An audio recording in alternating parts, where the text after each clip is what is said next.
Pessoal, estamos começando aqui a live, certo? Se você está vendo esse vídeo pelo IGTV, você pode adiantar ele um pouquinho, que é o tempo que a gente se organiza aqui. Anderson está entrando e aí o tema de hoje dessa live vai ser a vivência da sombra e da persona. A gente vai aguardar um pouquinho enquanto o Anderson entra, então estamos nesses preparativos iniciais, certo?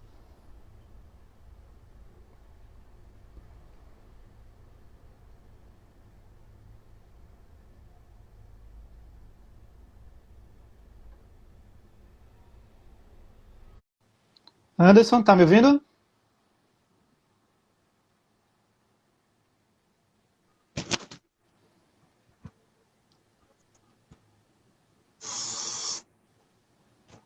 Fala, fala, fala, tô aqui. Joia. Pessoal, como é que tá chegando o sinal? Tanto o meu como o de Anderson aí. Vocês podiam dar um retorno antes de a gente começar?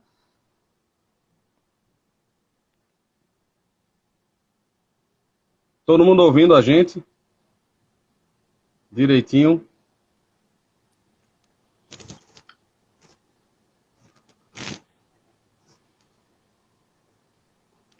Tá me ouvindo, Paulo? Tá tranquilo? Eu tô te ouvindo, mas eu não tô vendo tua imagem. Tá da mesma forma que antes, né? Tá como se fosse travada a imagem. Então, aí isso pode ser coisa da conexão. Eu troquei a minha aqui pela, pelo Wi-Fi, né? A gente tem duas divisões aqui.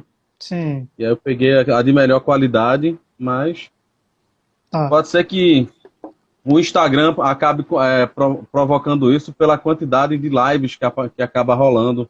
Cê- E às vezes já aconteceu já numa outra live que eu participei dele ter dado essa travadinha. Tá. Tu quer tentar iniciar novamente, Anderson? Acho que eu já vou começando aqui. E se tu quiser tentar iniciar de novo teu sinal, Vai, eu tento de novo. Se a câmera travar, a gente vai do jeito que tá. Tá todo mundo me ouvindo? Essa é a parte mais importante.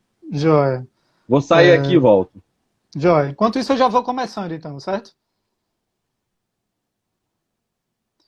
Bom, pessoal, hoje a live de hoje, a gente vai falar sobre esse tema, né, da vivência da sombra e da persona. São dois arquétipos bem importantes na psicologia analítica. Essa live vai ser comigo, né? Paulo Priori, Anderson Santiago, psicólogo clínico e junguiano também. Anderson está tendo algum problema no sinal da conexão dele, mas a gente vai ver. Né? Se não funcionar ele com o sinal ao vivo, a gente tenta pelo som. Deixa eu ver se ele entra aqui agora.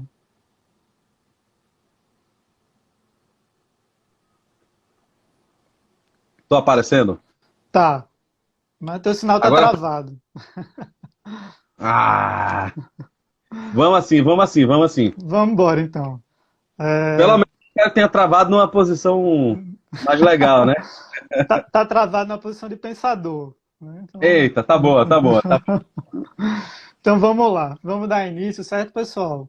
É, se o Anderson ficar travado, ok, né?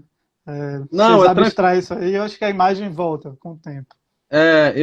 Isso já aconteceu infelizmente é normal, porque o Uhum, Instagram, ele, quando acaba acontecendo, como a gente está tendo uma overdose de lives, né, isso acaba sobrecarregando de alguma forma. Não é uhum, questão de celular, nem se fosse câmera, nem nada. sim. Mas vamos Já estou me embora, habituando vamos ao assim mesmo. Instagram. Antes da gente começar, né, pessoal, esse tema, né, da vivência da sombra e da persona, é um tema super importante da psicologia analítica, né? A gente está falando aí de dois arquétipos. Então, quando a gente fala de arquétipo, a gente está falando de um aspecto nosso, da nossa personalidade, mas que ele não é só nosso, né? Ele é um aspecto que ele é herdado ao longo da história de toda a coletividade. Então, essa é a ideia de arquétipo. Sobre persona são dois arquétipos. A gente, então, dentro, né, desse âmbito da psicologia analítica, a gente vai falar desses dois temas principais, certo? E como é que a sombra e a persona se manifestam no cotidiano da gente, né? Como é que é a vivência desses arquétipos que a gente tem e também como é que a gente vê isso na clínica junguiana, certo? Para quem está entrando agora, certo? A imagem do Anderson está travada, mas ele está com áudio, então a gente vai assim mesmo. Né? Anderson, então para a gente começar, né, como é que a gente podia definir um pouco, como é que Jung define o que é a persona? Pois é, eu até gosto muito porque ele trabalha extensamente a noção de persona, né, no eu inconsciente, principalmente. E ele vai trazer a ideia de persona como a máscara social que a gente vai construindo e que a gente precisa construir à medida em que a gente vai se constituindo subjetivamente, né? É uma figura arquetípica, porque ela tem a sua dimensão coletiva, ela é essencialmente coletiva, mas ela tem a sua dimensão também pessoal, porque ela é a máscara de relação do eu com o mundo externo, né? Então, o Jung ele vai constituindo, eu gosto até de utilizar a ideia, ajuda para a galera, pelo menos eu tive esse feedback e aí eu passei a utilizar com mais intensidade.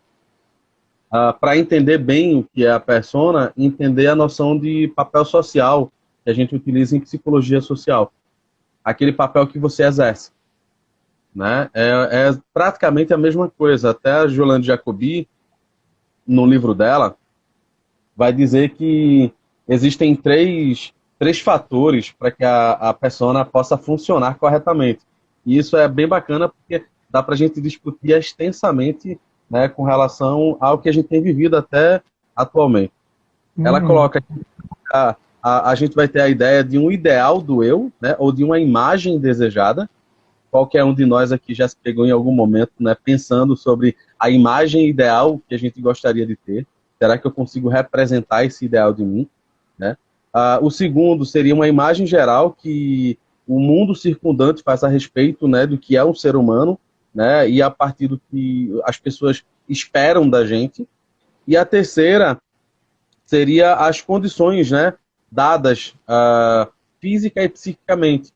Né? Então, será que eu sou uma pessoa mais afeita a um pensamento lógico, matemático? Sou uma pessoa mais afeita às sensibilidades artísticas? Ou eu sou uma pessoa mais concreta, que gosta daquele trabalho braçal, sabe, manual, artesanal? E aí essas questões, esses três fatores, né, vão dando uma ideia daquilo que acaba formando a persona, né, à medida que a gente se relaciona com o mundo. Eu acho que é uma ideia, uma imagem também, né, para a gente entender um pouquinho o que é a persona, é a máscara, né, que o ator ele usa ali no ambiente do teatro. Né? A gente às vezes entende essa máscara como algo falso, né, mas ele está ali num papel específico. Né? Então, do mesmo jeito, nós, né, na nossa vivência cotidiana, nós temos máscaras também. Essas máscaras não significam que a gente está sendo falso no contato com o outro. Então, a persona é justamente essa máscara. É esse algo que vai intermediar o meu eu interior com o mundo. Né? Então, no meu contato com o mundo, eu vou ter várias formas de apresentação. Né? Eu aqui estou num papel, estou usando uma máscara social específica. Né? Eu com minha família vou ser de outro jeito, eu com meus amigos vou ser de outro jeito. Então, nós, seres humanos, vamos mudar entre essas aparências.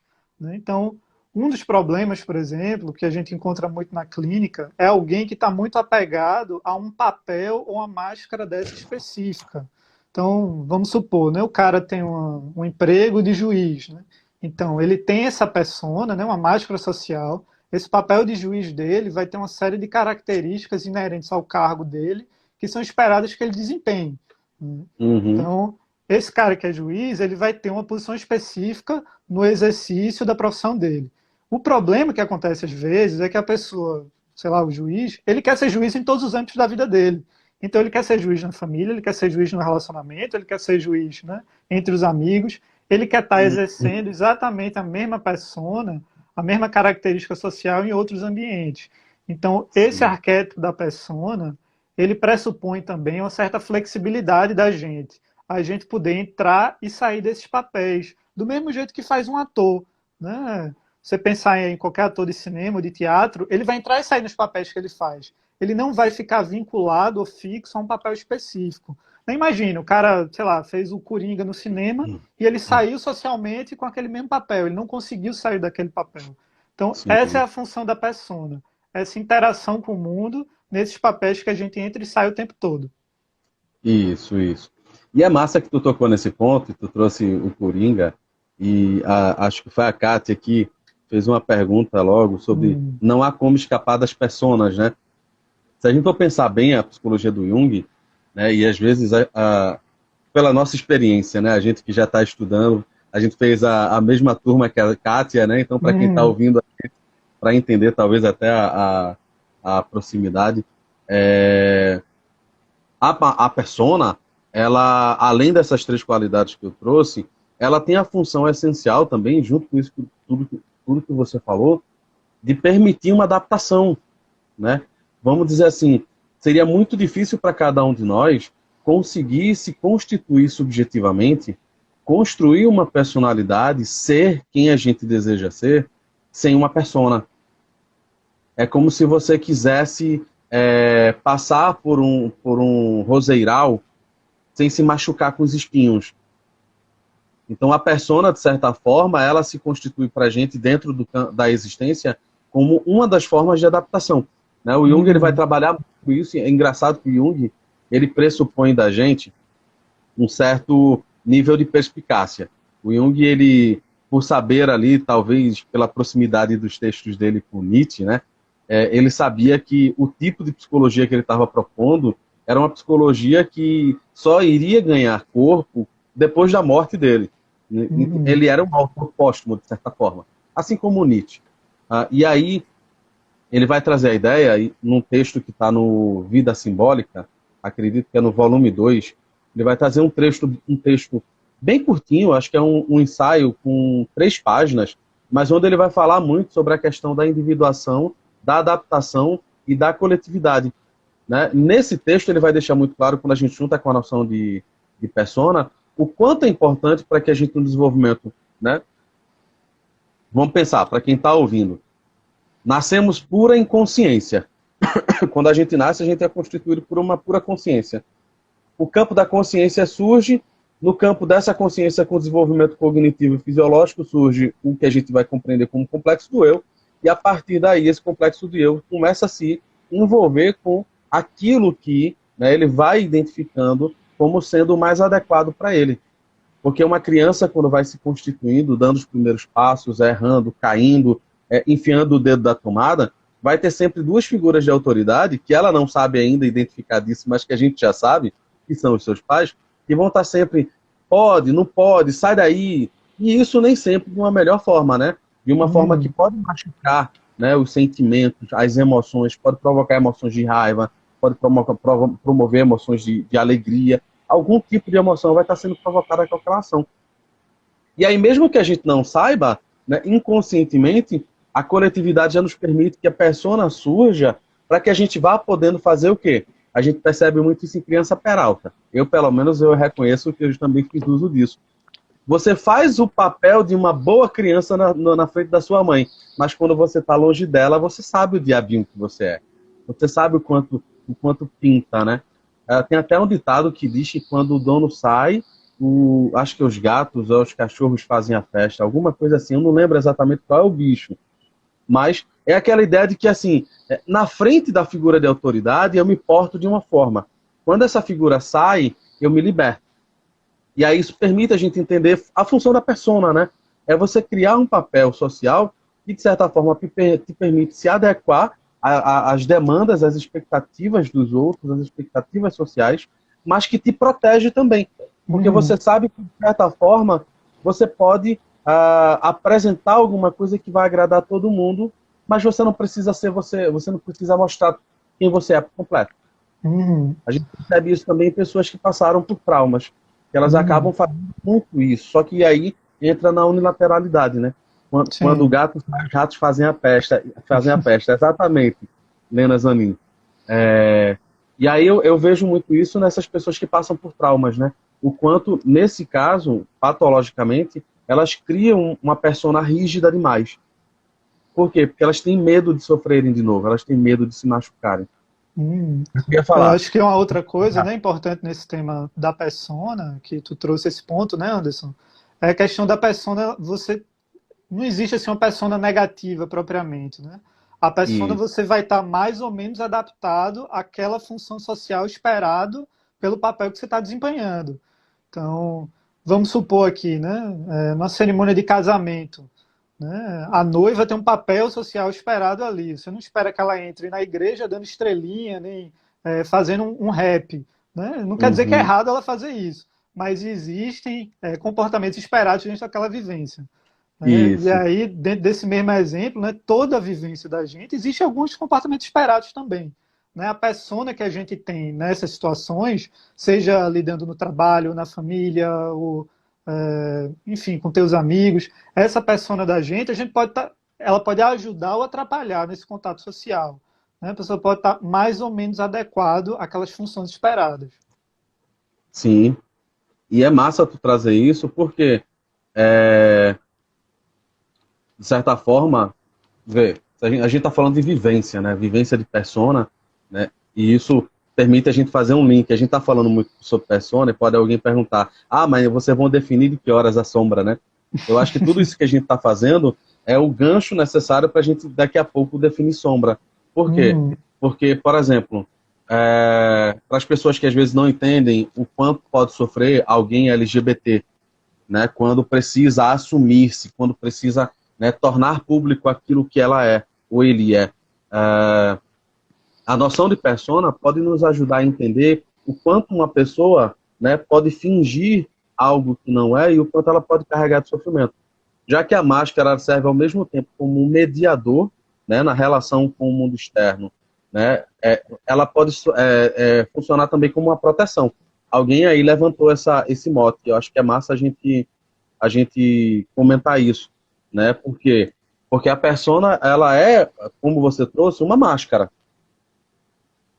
O fato de eu olhar a persona, né, eu olhar aquilo que eu acho que é a outra pessoa, não significa que eu esteja olhando. Então, quando uma pessoa manifesta uma alegria, eu não sei se aquilo é uma alegria genuína. Talvez uma pessoa mais intuitiva, uma pessoa mais sensação, possa captar alguns detalhes que escapam para quem tem as outras funções, né, mais em ênfase. Mas, assim, isso ajuda a gente a trabalhar, né, de certa forma, acolher um pouco melhor, porque não é porque a pessoa está afetando como é que eu posso dizer, uma insensibilidade ou uma maturidade, né, que aquela pessoa é exatamente daquele jeito. Isso chama a gente para um certo olhar mais delicado, né, um certo olhar mais detalhista. E é muito fácil que eu me esconda através de uma máscara. Muito fácil. E aí eu acho que um outro problema, né, que essa noção de persona pode gerar é se a pessoa depender de uma posição social ou de algum aspecto seu na interação social para se sentir bem. Né? Então, vamos dizer, o cara é psicólogo, né, e o seu bem-estar, toda a noção que ele considera dele mesmo depende dele estar naquele papel de terapeuta. Né? Então, vê que inversão. Né? Ao invés do exercício da profissão dele ser algo que vai ajudar ele a se construir no mundo, ele vai ficar um refém daquilo. Né? Então ele vai querer ser o tempo todo um terapeuta. Né? Aquele cara, por exemplo, que está no bar entre amigos e está ali analisando as pessoas, ou que tem que fazer um comentáriozinho, né, intelectual, né, ou fazer algo nesse sentido. Né? Então a gente tem que ter cuidado na persona, entender essa noção de que são papéis, que a gente tem que saber entrar e sair deles. Se a gente fica fixo o tempo todo num papel específico, a gente termina não vivenciando os outros papéis e não vivenciando aspectos internos nossos. Né? Se a gente pensar na ideia de individuação para Jung, né, o que é a individuação? Né? Você se tornar quem você é, né? Você ir em direção a isso, né? Não é algo que propriamente se conclui. Mas você ir em direção a ser quem você é, você precisa fazer duas coisas. Você precisa despotencializar a influência que o meio social exerce, ou seja, despotencializar o poder que a persona vai ter sobre você e despotencializar o poder que o inconsciente vai ter sobre você. Porque a gente pode pensar nos arquétipos inconscientes como padrões de personalidade internos. Né? Então a gente vai seguir certos caminhos interiores sem se dar conta que a gente está seguindo eles. Então, na individuação, a gente teria que tirar essas duas influências ou despotencializar isso um pouco. Quando eu falo tirar, não é que você não vai escapar ileso da influência de um arquétipo ou escapar ileso da influência da persona. Não. Mas é você saber quando você está entrando nesses papéis, sejam os externos na persona, sejam esses papéis internos. Né? Que aí, no âmbito dos arquétipos, esses papéis são mais explicados pela mitologia. Pois é, e quando tu fala de despotencializar a massa, porque assim, isso permite a gente utilizar até linguagens que são afeitas às outras áreas, né, dentro da psicologia, né? A gente poderia entender como esse despotencializar, ou essa tentativa, né, compreender o mecanismo desadaptativo da persona. Que é quando você entra naquilo que Jung chama de unilateralidade da consciência. Você utiliza a persona não mais como um mecanismo de relação, mas você se agarra a ela como se ela fosse a única coisa que você tem. Uhum. Que acaba fazendo com que alguém aqui em cima, alguém antes colocou, né? Na vida privada, quando sozinhos, não usamos personas. Se você está nesse mecanismo desadaptativo, se não, você não se adaptou à existência, se você não conseguiu construir uma persona flexível, quando você está sozinho, você não abandona a persona. Como pode acontecer a um pai. É um exemplo que eu já usei até em alguns cursos e palestras. Às vezes, você pode imaginar um caso utópico de um pai que é advogado e leva o filho para uma psicóloga com a reclamação de que o filho está dando muito problema. E ele está querendo entender qual é o problema que o menino tem. O menino tem 5 anos. E aí a psicóloga acolhe aquela criança, após algumas sessões, ela convoca o pai para poder conversar e dar um feedback naquele momento. E aí ela vai conversando com o pai e pontua, mas você realmente não tem ideia do que está acontecendo com o seu filho? Aí o pai olha para ela e faz, não, eu estou pagando você justamente para isso. Aí ela olha para ele e faz, você já percebeu como o seu filho fala com você? Aí ele diz, não, nunca reparei, o que é que tem de diferente? Aí ela faz, porque todas as vezes que eu converso com seu filho e eu pergunto sobre você, ele sempre responde, doutor fulano. E aí ela convoca ele, né, nesse caso hipotético, convoca ele a pensar que o problema do filho é que o pai não criou uma relação, né, humana, né, com aquela criança. Por quê? Porque não consegue abandonar a persona do advogado. Ele está todo lá pensando, vivendo, falando, comendo como advogado. Ou seja, Sim. a persona, o papel social que ele exerce, acaba sendo uma unilateralidade. Porque Sim. quem ele é, que também é mediado por uma persona, que é das construções pessoais, acaba se perdendo. E aí que acho que foi a Lena Zanin lá em cima falou sobre essa questão, que eu acho que é massa pensar nisso desadaptativo. Por quê? Porque isso acaba levando a gente para a construção da sombra. A maneira como a gente constrói a persona é o que vai permitir, né, a compreensão, né, de como se constitui a sombra. Manda bala, eu sei que tu sabe definir. Manda aí, manda aí. Né, uma pergunta que eu recebi ao longo da semana, né, aqui no Instagram, foi por que quanto maior a luz, maior a sombra? Né? E aí eu acho que a gente chega nesse ponto que Anderson está trazendo nesse momento. Né? A ideia de sombra, né, e a gente fazendo essa interação entre esses dois temas, né, sombra é uma oposição. Né? Então ela vai ser uma oposição àquilo contrário que a gente mostra ao mundo. Né? Aquilo contrário ao que a gente se identifica. Né? Para a gente entender o que é a sombra, a gente tem que lembrar um aspecto fundamental da clínica junguiana. Né? Na clínica junguiana, a psique da gente, o inconsciente da gente, ele não leva, a gente não vai construindo e a gente é levado para um bem-estar ou para o bem ou para a luz. Né? O inconsciente ele leva a gente para a completude. Né? E aí que está o grande problema, porque a grande chave de compreensão que a gente precisa mudar. Né? Completude é tudo. Né? E tudo é o que é bom e o que é ruim. Né? Então, às vezes a gente está identificado como se fosse assim, a gente vai construindo terapeuticamente ou nas experiências de vida da gente e a gente sempre vai virando uma pessoa melhor. Veja, não necessariamente. Né? Bem e mal é algo que muda o tempo todo, na nossa cultura, na nossa vida. Né? A psique da gente, ela quer com que a gente vivencie a completude. Então ela quer que a gente vivencie um lado, que a gente está identificado na persona da gente, que a gente mostra ao mundo, mas ela quer também que a gente vivencie o lado oposto a isso. Né? Então a noção de sombra, ela vai se relacionar com a persona, porque, por exemplo, nesse exemplo que Anderson trouxe, né, o cara que é advogado, que ele está vinculado com a posição social dele, né, o que é que a gente pode pensar que tem de característica interna nessa posição do advogado? Poder, capacidade de decisão, firmeza. Então, esses são aspectos que ele projeta no mundo. Isso é o que está na luz para ele. Né? O que é que vai estar em oposição a isso?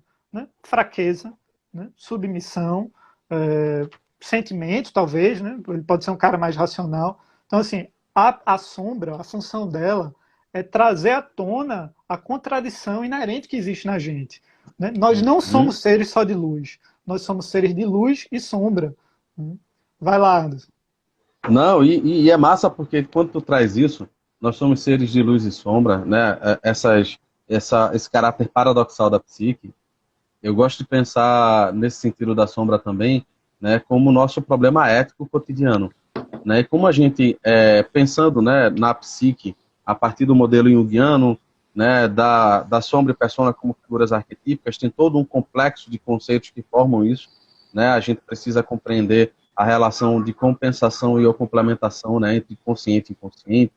A gente precisa entender que nós projetamos conteúdos nossos, né, inconscientemente o tempo todo, em todo mundo, né? E quando a gente fala de persona e sombra, né, quanto mais rígida a nossa relação com essas duas figuras arquetípicas, mais difícil vai ser a nossa percepção do quanto a gente está projetando ao nosso redor, né, nas pessoas mais ignorantes, nas pessoas mais desconhecidas, até aquelas mais famosas que a gente poderia dizer que ocupam cargos, né, de monta. A gente não tem a mínima noção do quanto a gente está projetando sobre essas figuras. Por quê? Porque a gente não sabe quem nós somos. Né? A Uhum. gente não adquire uma flexibilidade suficiente para poder reconhecer a luz que projeta na consciência, né, aquilo que a gente conhece sobre nós mesmos, e a gente também não tem flexibilidade ainda suficiente, pressupondo isso, né, uma inadaptação, né, a gente acaba não tendo também condições de iluminar as nossas próprias sombras.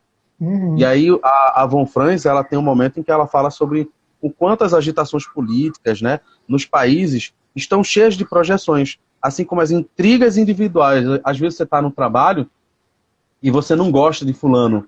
Às vezes não é porque você realmente não gosta de fulano, porque talvez você não tenha material nenhum para saber quem é fulano, mas porque aquele fulano tem alguma coisa que de modo inconsciente fez com que você já projetasse.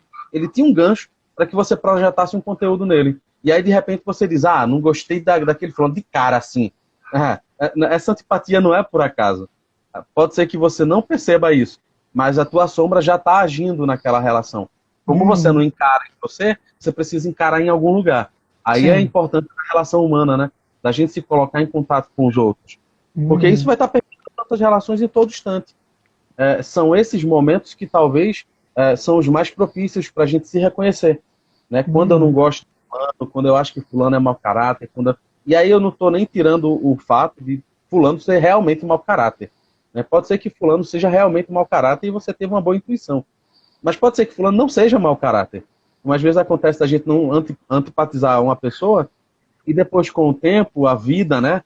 Os deuses vão forçando a relação e de repente quando você diz, você olha para fulano e fala, sabe que eu te achava um porre quando eu te conheci pela primeira vez? Até que tem uma gente legalzinha, velho. Uhum. Até que presta. Entende?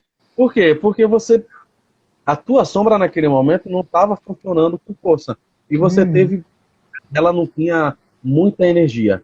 Então você percebeu ela, mas ela era aquele tipo de sombra que é facilmente perceptível.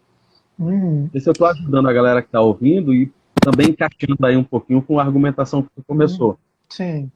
Né, eu acho que também é importante, quando a gente pensa na sombra, né, a gente está falando do nosso aspecto interno, a gente não está falando simplesmente de um incômodozinho que a gente sente, né, mas naquele aspecto interno da gente que ele vai contra a moral, né, do que a gente considera correto, aquele aspecto que a gente acha desprezível, ou aquele aspecto que a gente tem raiva, ou tem nojo. Então, assim, a Uhum. sombra, é, ele não é um problema simples de se resolver. Né? Ele é aquela parte quando a gente toca, a gente quer sair de perto. Né? A gente percebe, né, Anderson, acho que na clínica, quando um cliente, né, da gente vai chegando no tema da sombra, a terapia vai ficando mais densa. Né? Você percebe uma Sim, mudança, a coisa parece que esquenta, né? Parece que subiram, baixaram a temperatura, subiram do ar. Né? Vai tendo uma reação, inclusive, corporal em você. Né? Porque são temas muito densos. Né? E aí eu acho que é importante a gente pensar, né? É, o processo terapêutico junguiano, muitas vezes, né, a terapia junguiana é falada como se fosse uma espécie de psicanálise mais light. Né? Existe essa uhum. falsa ideia, né? Como se fosse assim, você vai lá no consultório, ao invés de você deitar no divã, você vai desenhar uma mandala e o terapeuta vai lhe contar um mito e vai ficar tudo bem. Né? A terapia Sim. junguiana não é isso. Né? O processo terapêutico junguiano, se a gente for pensar assim, uma coisa básica do que é o processo terapêutico junguiano, é integração da sombra. O processo começa quando a pessoa começa a se aproximar da sombra. Então, isso não é uma coisa light, né? Não é uma coisa trivial, é uma coisa profundamente dolorosa para a pessoa. Então, na função de terapeuta, né, a gente tem que ter muito respeito quando a gente vai entrando nesse tema no outro. Né? Porque a sombra, o tema que é sombrio para o outro, pode não ser para a gente. Né? Só que a gente não pode desvalorizar, porque não é nosso, o outro não vai sentir dor. né? Nessa ideia, né, de que a sombra é uma oposição, essa oposição nem sempre é algo que a gente socialmente considera negativo, né? Se você pegar, por exemplo, uma pessoa que expõe na luz uma personalidade mais violenta, firme, de força, o que é que vai estar na sombra dele? A delicadeza, o sentimento, a leveza. Só que para essa Uhum. pessoa é difícil entrar em contato com isso, né? Para mim pode não ser, mas para o outro é. Então, acho que sempre que a gente chega nesse tema da sombra, né, no processo terapêutico, a gente tem que ter muito respeito, né? E é importante lembrar, a terapia junguiana é uma terapia de integração da sombra. Né? Se tem uma coisa fundamental para acontecer no processo junguiano, é a pessoa recolher essa sombra, que vai estar projetada nos amigos, na família, no namorado, no governo, no mundo, a pessoa trazer isso de volta para si. Só que é difícil fazer isso. É difícil porque é doloroso. É um aspecto que você considera sujo, feio, errado, né? É uma espécie de diabo. Né? Então, você trazer isso para você, encarar essa sombra em você, é um processo que gera dor, mas a transformação acontece a partir daí. Pois é, e você traz uma coisa, tu fala sobre. Tu tocou no tópico terapeuta, terapia, né? Processo terapêutico. É, normalmente, a gente, às vezes, quando está falando sobre esse tema, precisa esclarecer, né, que normalmente, e Jung tinha uma clareza muito grande sobre isso, normalmente a gente tenta encontrar qualquer tipo de subterfúgio para evitar esse contato, com essas Uhum. questões que são mais dolorosas. E são dolorosas por quê? Porque colocam a consciência no conflito de deveres. Ela vai ter que assumir uma posição, e assumir uma posição, normalmente, para quem não se desenvolveu, né, de um modo adaptativo, de um modo mais satisfatório, é muito complicado. E a Uhum. Jung, ele tem algo que ele diz lá no Psicologia e Alquimia, eu acho que é o parágrafo 126, se minha memória não estiver muito ruim, e é um parágrafo que você precisa recortar esse período, né, porque ele fala várias outras coisas. Mas eu acho massa porque ele fala o seguinte, ele faz uma crítica a quem interpreta errado o que ele está propondo, porque primeiro ele diz que as pessoas normalmente elas vão procurar qualquer subterfúgio para poder não encarar a si mesmas, seja fazer yoga, né, seja pintar, seja aprender teosofia, vão encontrar algumas coisas que vão aí naquilo que ele chama de racionalismo, né? Você vai tentar fazer qualquer coisa que te afaste das suas próprias emoções e das suas próprias vivências. E aí ele disse, e se alguém quiser, né, se julgar coerente, inteligente, né, e pensar que eu encontro alguma forma de um ponto, quase que um ponto G, ele não utiliza o ponto G, mas tipo assim, se eu vou ensinar meus pacientes, né, a fazer algum tipo de coisa como essa pessoa se engana. E aí, assim, voltar nas minhas palavras, que eu estava tentando parafrasear. O Jung tenta dizer, em resumo, nesse parágrafo, que se você acha que a terapia dele envolve pintar mandala, sugerir que o paciente faça yoga, sugerir que ele faça meditação, você está completamente equivocado. Você não aprendeu nada, nem de psicologia, nem da psicologia dele. Porque ele não faz nada disso. Né? Porque aí seria voltar para uma terapia de sugestão, que é o que ele justamente compreende que está no passado. Para ele já é algo que não cabe para o que ele está propondo, que é Uhum. uma terapia profunda, é algo que vai, né, e que mexe com a estrutura do ser. E Sim. aí, assim, muitas vezes tem pacientes que procuram a gente, né, e já aconteceu comigo, e depois de algumas sessões a pessoa olha e faz, veja, olha, eu trouxe alguns sonhos para você interpretar para mim. Ou então a pessoa diz assim, olha, eu fiquei sabendo que tem uma técnica chamada imaginação ativa do Jung. Será que a gente podia testar ela? Né? E tipo, você tem que dar um freio na pessoa e dizer, veja, não funciona desse jeito. A relação terapêutica construída na psicologia do Jung não funciona a partir desse pressuposto. Uhum. Eu não vou estar sugerindo aqui que você fique fazendo coisas. Isso aí, Sim. se você passar por um terapeuta que lhe sugere, vamos repensar, porque não é esse o caminho. Jung não ensina isso em Uhum. lugar da obra dele. Sim. Eu acho E que o assim, ponto central, né, Anderson, que tu estás trazendo, né, que o processo terapêutico junguiano, o objetivo da terapia não é você distensionar a tensão interior que a pessoa está. Né? Quando você traz o exemplo, por exemplo, de da pessoa, mandar a pessoa fazer yoga, né, ou pintar mandala, sim, isso seria uma espécie de distensionar aquilo que a pessoa está sentindo, a contradição inerente do contato com a sombra. Né? E sim, aí, desdobrando isso, assim, várias coisas podem ir nessa linha de você tentar distensionar. Então, sei lá, chega um cara que está deprimido, né? Você vai falar para o cara, né? Pense positivo, né? Pense que tem gente pior do que você na África, por exemplo. Isso é você tentar distensionar. Esse não é o objetivo da terapia junguiana. Não é isso que vai fazer com que a pessoa se sinta melhor. Né? Não é um problema lógico da pessoa pensar em algo que ela não pensava antes. E o que a gente observa muitas vezes, né, nesse conflito sombra e persona, a pessoa chega na terapia querendo fortalecer algo que ela já tem, né, uma característica que ela já tem. Né, quando, na verdade, o que ela precisa é entrar em contato com o que ela não tem, ou o que ela nega nela mesma. Só que para você entrar em contato com isso, é um processo doloroso.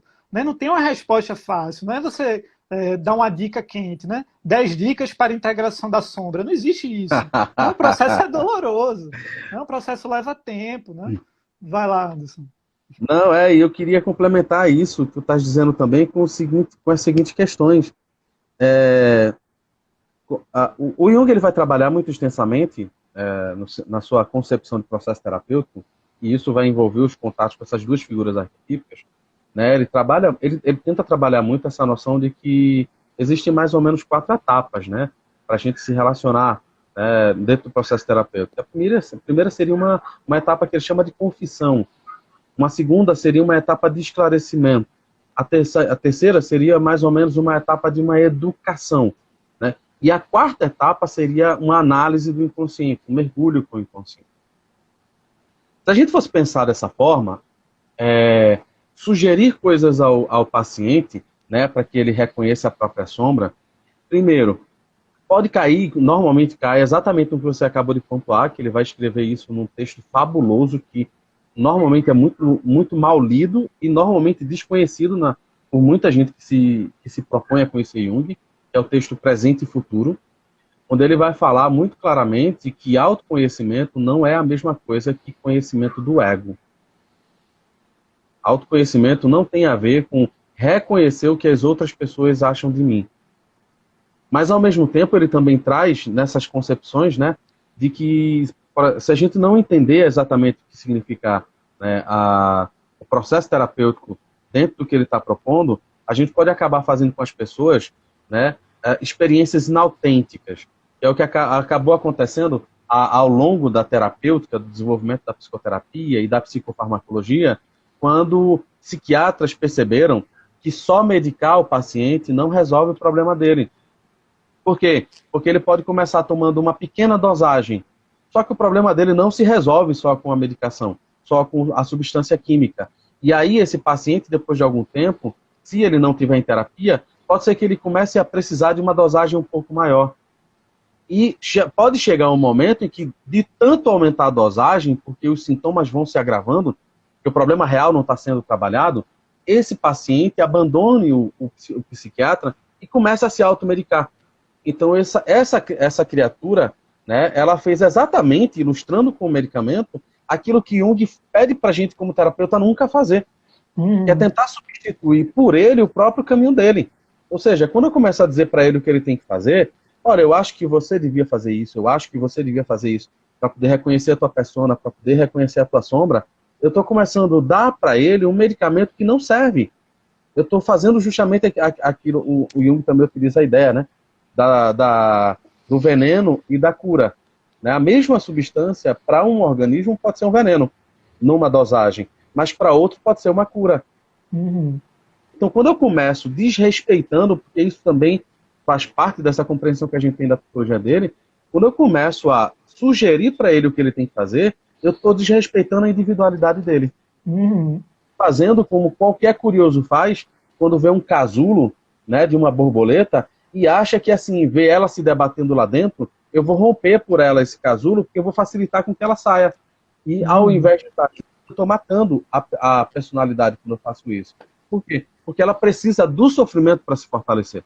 Sim. Quando eu invento esses caminhos, seja yoga, quando eu estou sugerindo para ela, não é ela que está procurando isso.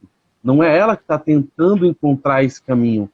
Sou eu que estou tornando-a ainda mais dependente de uma muleta. E eu acho que a gente chega no outro tema também, né, Anderson, que é Na relação da terapêutica, né, junguiana, o terapeuta ele só pode conduzir o outro até onde ele foi, né? Então, se o Exatamente. terapeuta ele não tiver passado por uma experiência de contato com a sombra, quando ele se deparar com a sombra do outro, ele vai querer sair de perto daquilo, né? Ele vai ter medo daquilo, né? Mas aí a gente relembra, o processo terapêutico junguiano, ele pressupõe o contato com a sombra, né? O processo começa, a coisa está acontecendo quando a pessoa começa a integrar a sombra, começa a tirar a projeção e trazer esse conflito moral para dentro de si, né? E aí essa ideia de Uhum. integração da sombra, a gente tem uma série de imagens, né? Uma série de histórias que mostram um pouco desse processo, né? A psicologia junguiana ela trabalha muito com imagens, né? Às vezes, para a gente descrever camadas profundas do inconsciente, a linguagem falada não dá conta. Então, a imagem se aproxima mais disso, né? Uma das Isso. imagens que representa bem esse processo de integração da sombra, nos contos de fada, né, tem a imagem do sapo que vira príncipe, né?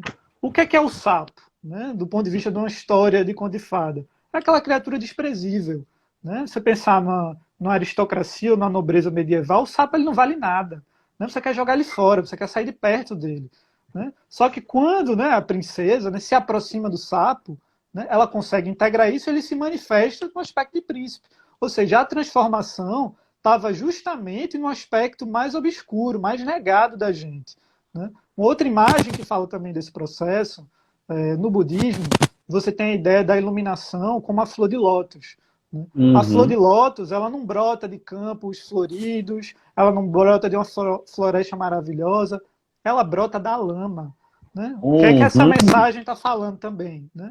A transformação, né? A integração dos opostos, ela parte para você ir para a tua lama interna, para aquele aspecto negado, né? Na Bíblia também você tem passagens que remetem a essa mesma ideia, né? Você vê, por exemplo, figuras sombrias convivendo com Jesus, né? Maria Madalena, Jesus foi crucificado entre bandidos, né? Então, a ideia da Bíblia é que você não chega ao céu sem pecar. Todo mundo peca. Vai ao céu quem consegue, né? Ou quem entra em contato com o seu lado pecador, quem admite que pecou, né? Isso, em termos psicológicos, a gente pode traduzir, né? Consegue ir em direção à individuação quem aceita a sua sombra, quem não projeta, quem não fica colocando nos outros aquilo que é um conflito seu. Vai lá, Sim. Anderson. Cara, a cabeça da gente borbulha num momento desse, né? Ninguém tá me vendo aí, mas eu tô na minha mesinha aqui no quarto com uma quantidade, assim, muito massa de livros. E aí, às vezes, para tentar ilustrar, o fato da minha imagem estar congelada é como se fosse, né, eu internamente, né, diante de vocês com essa minha máscara, né? Então, o Uhum, fato de vocês estarem vendo minha imagem congelada me dá uma certa liberdade interior de fazer alguma coisa aqui que eu não faria se a imagem não estivesse congelada, que é uhum, uma ideia de sombra. Mas eu acho massa também pontuar uma coisa, já que a gente está também falando de vivência, né? E quando a gente fala de sombra e de persona, é muito comum a gente encontrar as pessoas utilizando esses dois conceitos como se eles fossem duas abstrações, né? Tipo assim, Jung de repente achou que ele precisava criar algum termo para poder representar isso. Então, peraí, pensei, existe na gente porque os gregos falavam que existia uma máscara, então passa, pronto, vou falar que existe uma persona e aí eu preciso obrigatoriamente falar de sombra. Jung não era racionalista, por isso que ele não propunha conceitos assim, tirados da cabeça dele, né, da imaginação dele. Mas Jung, ele era muito o que a gente pode chamar hoje de fenomenólogo, né? Então ele observava e a partir da observação, que ele chamava de empiria, né, e a partir de um processo que era muito comum para ele no início do final do século XIX e início do século XX, que era a descrição, era um método descritivo observacional, que era comum para os biólogos, né, antropólogos, de observarem culturas e fazerem relatos extensos sobre essas culturas. Jung vai fazer uma extensa observação da fenomenologia da psique.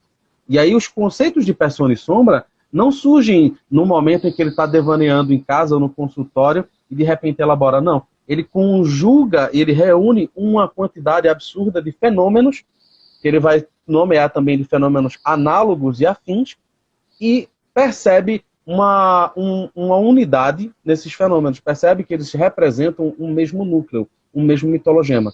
E aí ele uhum, tenta encontrar um termo, né, um conceito que os defina, mas que não os mate. Porque se esse conceito matar o fenômeno, ele se torna uma mera abstração, que é aquela ideia de que na prática a teoria é outra, né? E aí o Jung ele pensa muito e constrói um conceito que ele chama de empírico descritivo. E o que significa isso? É um conceito que respeita o fenômeno. É um conceito que tem a sua liberdade poética suficiente para não enclausurar o fenômeno numa teoria. E toda vez que a gente enclausura o fenômeno na teoria, a gente mata o fenômeno.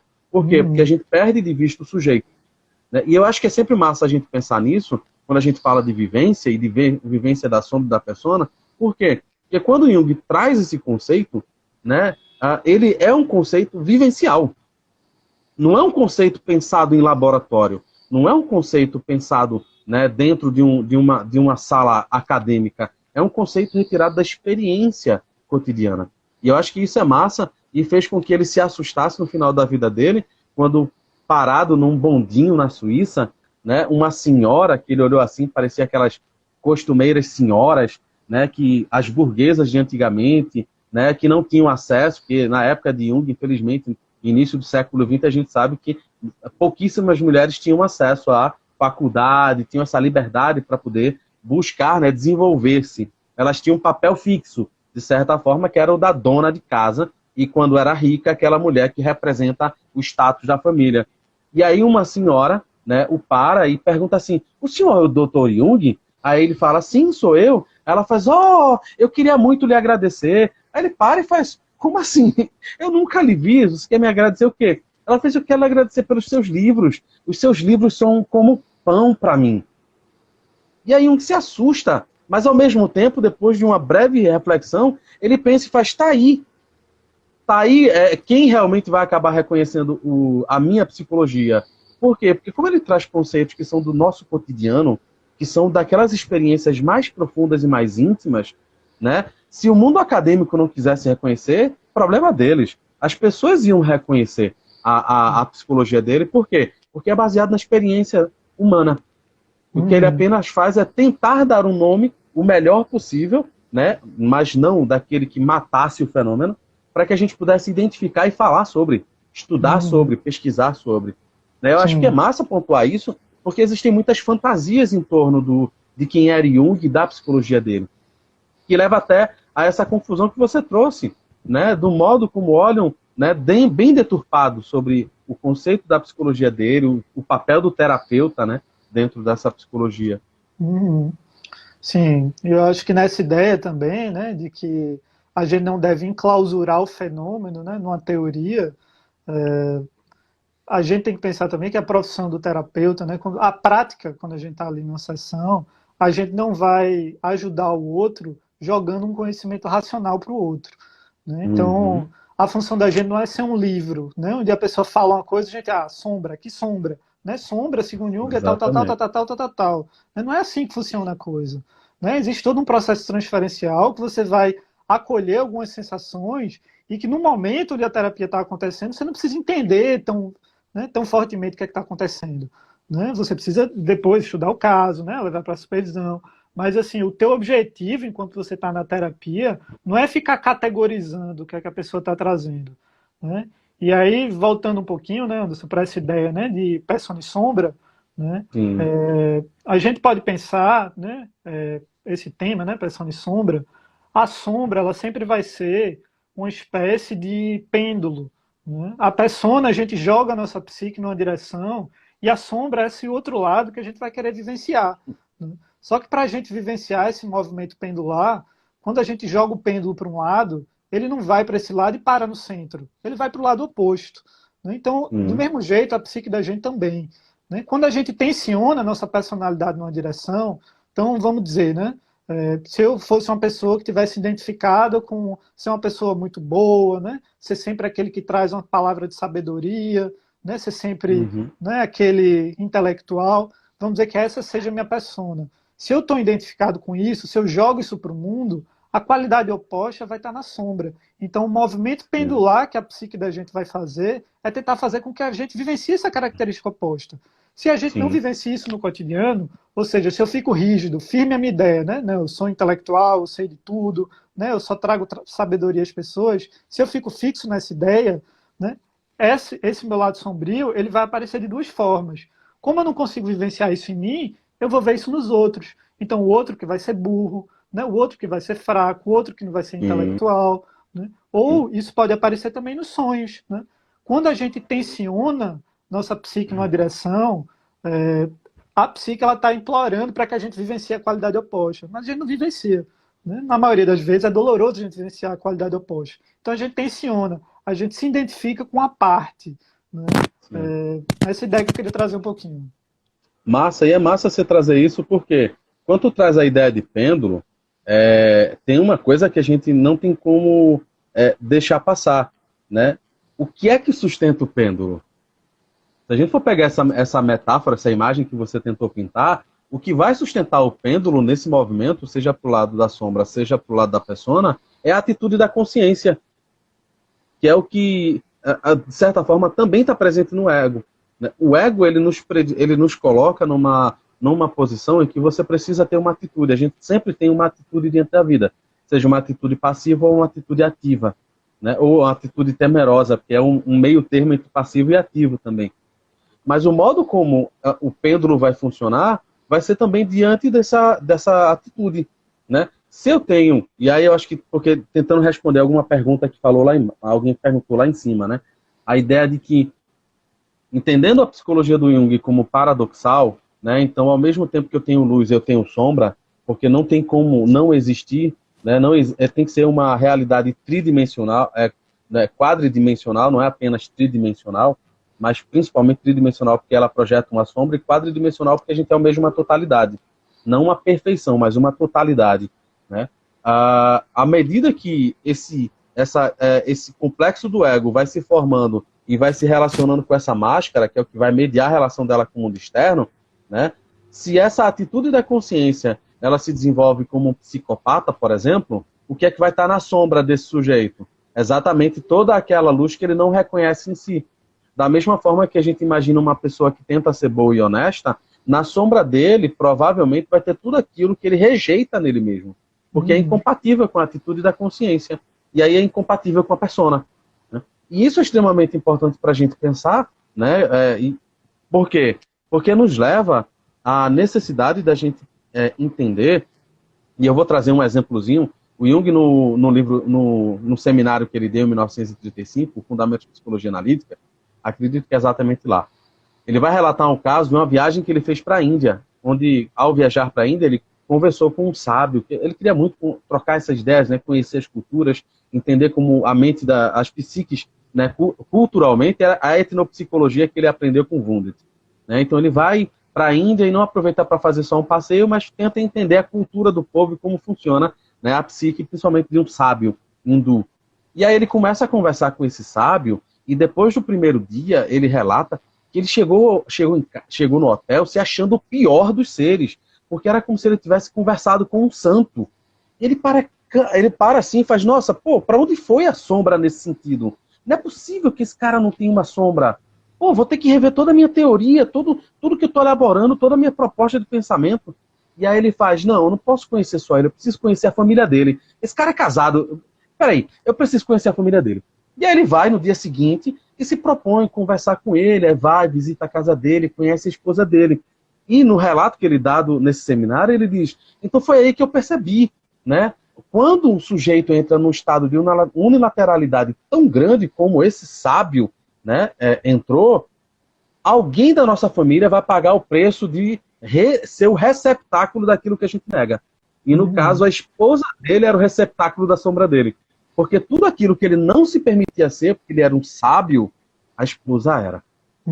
Então é massa, porque assim, no que tu tá trazendo também, a gente tentando amarrar as coisas aqui, né, pensando vivência hoje, quando você nega em você uma coisa, você projeta no outro, inevitavelmente.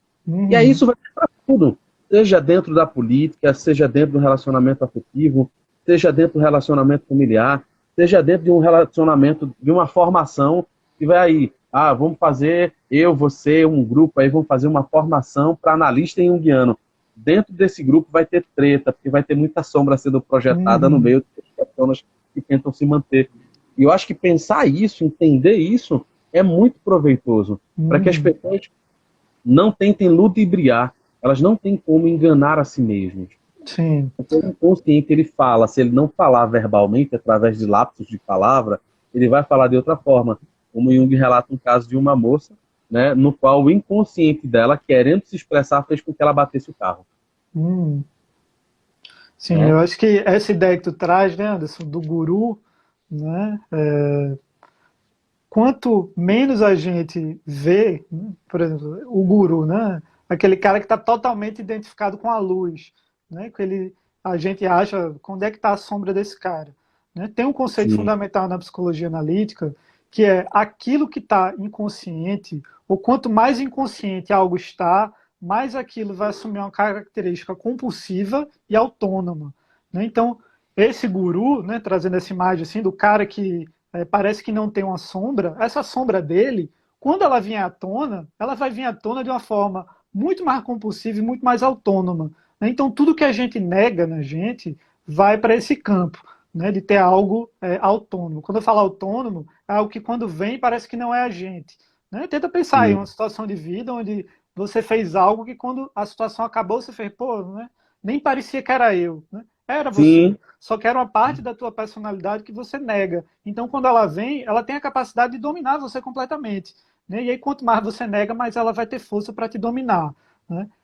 Exatamente. Eu acho que é bom a gente indo, né, para as considerações finais, né? Só que a gente está chegando perto de uma hora. Né? E eu queria, só para a gente também ir fechando, né, trazer um pouco desse contexto atual que a gente está vivendo. Né? Eu acho que Sim. nessa situação de isolamento social, né, de pandemia, a gente está numa vivência coletiva da sombra. Né? E aí, trazendo os conceitos que a gente trouxe aqui hoje, né, por que a gente está nessa vivência coletiva da sombra? Porque a gente está num momento de oposição àquela atitude consciente que a gente adotava no mundo. Né? Como é que era o mundo antes da pandemia? Era um mundo focado em atividade exterior, em construção, né, em foco, em resultado, em objetivo. E hoje a gente é lançado na qualidade oposta. Então a gente está dentro de casa, a gente está mais recolhido, provavelmente a gente não está construindo grandes coisas. Né? Então, esse momento é um momento onde várias pessoas estão nesse processo de sombra, né? De oposição àquela atitude consciente e adotada coletivamente. Pois é, e isso que tu falou é massa, porque assim, a gente lê isso nas redes sociais, a gente até escuta isso de alguma forma, em algum atendimento, né? O quanto é muito difícil para algumas pessoas estar em quarentena, estar em isolamento, né? Não estar se relacionando com as pessoas, porque elas não conseguem lidar com elas mesmas, elas já não sabem mais o que fazer em casa, porque elas precisam fazer alguma coisa. Por quê? Porque aquele fazer alguma coisa é um caminho que ela encontrou para se adaptar à sua inadaptação. Ou seja, é um modo de fugir de si mesmo. Então ela precisa estar fazendo alguma coisa, ela precisa estar fechando um negócio, ela precisa estar na rua, ela precisa estar negociando. Por quê? Porque para ela é um terror estar sozinha. É um terror dizer assim, estou eu e meus pensamentos. Né? E aí Anderson, esse a é um gente tem momento 1 minuto e meio, apareceu aqui a mensagem. Então, Vamos fazer vamos o precisar seguinte, concluir. a gente encerra essa e volta para poder fazer um fechamento mais Tá, digno, né? tá. Vamos fazer isso? E aí, A galera, que gente... está escutando, né? A gente vai encerrar aqui rapidinho, o Paulo vai encerrar aí, mas a gente vai reiniciar essa live só para a gente poder fazer um fechamento, porque já deu aí, estava dando uma olhada aqui nos comentários, né? E a galera foi fazendo cada pergunta boa, viu, velho? Já, então vamos com calma. Só para quem não está acostumado com essa ideia de live, né? A live tem um tempo limite. Né? Então, se a gente não encerrar, ela encerra por a gente. Né? É É, parecido com o inconsciente. Se a gente não faz, ele vai lá e faz por a gente. Então, a gente vai vai. encerrar essa live para ter um tempo maior para dar um fechamento nesse tema. Encerra aí que a gente recomeça. Vamos lá.